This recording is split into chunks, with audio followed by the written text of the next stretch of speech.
Hey, this is Pat Jansen here at the Progressive International Motorcycle Show in Chicago. It's 20 degrees outside, beautiful in here though. Having a great time, great crowds. J&P Ultimate Builder Custom Bike Show is doing super.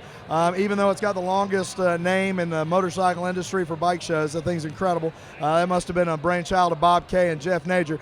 But anyway, to get back on point, I got a good friend of mine right here. Actually, we just met Curt Owen. Curt, it's good to meet you. He's with Anything Goes Cycles. And Curt, I've seen a lot of single-sided bikes, man, but swing arm bikes. But this thing's something special. What'd you bring to us for the show?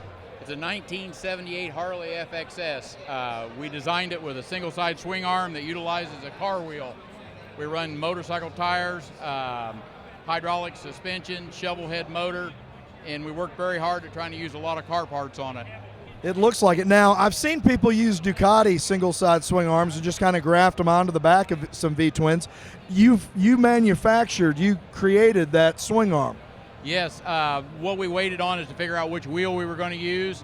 That way we knew the offset, and then I could turn, and we made the hub and the rear swing arm to fit that wheel so it stayed centered. Man, I tell you, that's a lot of engineering. Do you have an engineering background, or you just... No. I was a cabinet maker for 25 years, and I decided if I could bend wood, I could bend iron.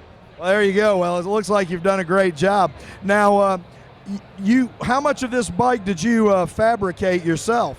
All of it. We bought fender blanks, but I manufactured the frame, the gas tank, all the swing arm parts, the exhaust, built the motor, transmission. I also built the girder front end. Wow, that is absolutely beautiful. Now, what transmission are you using on this bike? We run a ratchet top 4-speed 1978 Harley, and we've actually adapted. We run a 5-speed starter on it to make it a little easier to work. All right, I was noticing there was something a little different there. Now, you made the girder front end yourself as well then? Yeah, because one main reason I wanted something different, and the other reason is because my frame is stretched 7 inches in the backbone, and my neck has dropped 2. Nobody really made a front end for me.